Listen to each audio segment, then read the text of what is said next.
شہ کے زائر کا کربلا جانا، کربلا شہ کے زائر کا کربلا جانا۔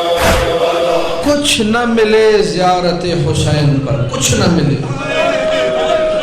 اتنی چیز مل جائے جو روایت میں آئی ہے کہ جیسے ہی زائر اپنے گھر سے نکلتا ہے اللہ فرشتوں کو اس کے گھر کی حفاظت کے لیے بھیجتا ہے۔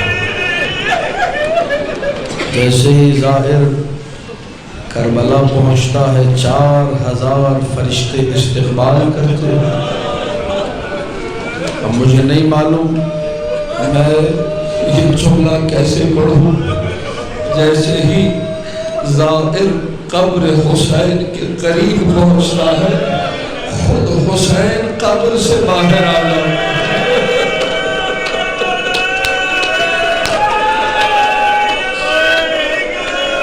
کامل الزیارات کی روایت ہے،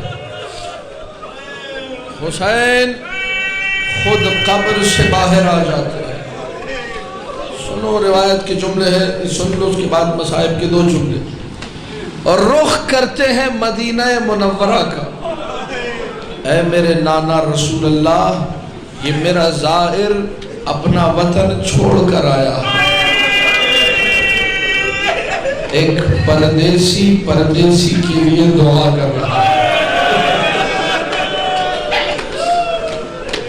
میرا زائر اپنا وطن چھوڑ کر آیا ہے، اے میرے نانا رسول اللہ، آپ ہاتھ اٹھا کر اس کے لیے دعا کیجئے۔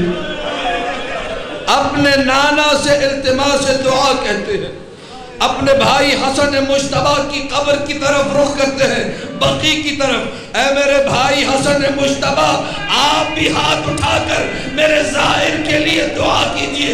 نجف کا رخ کرتے ہیں، اے میرے بابا علی، میرے زائر کے لیے دعا کیجئے۔ میں روایتیں پڑھتا رہا،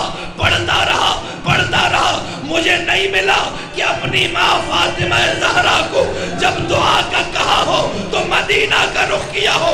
روایت کا جملہ یہ ہے، ان فاطمہ بنت محمد تحضر فی کربلا وتدعو لزبار الحسین۔ ادھر زائر کربلا پہنچتا ہے، ادھر حسین کی غریب ماں خود کربلا آ جاتی۔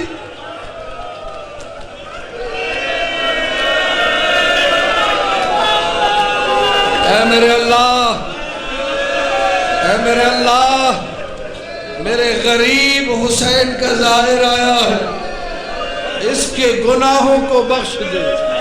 اللہ اکبر۔ جس کے لیے زہرا دعا کرے، ہو سکتا ہے وہ پاکیزہ نہ ہو سکتا ہے اس کے گناہ بخشے نہ جائے۔ فاطمہ زہرا زائروں کے لیے دعا کرتی ہے۔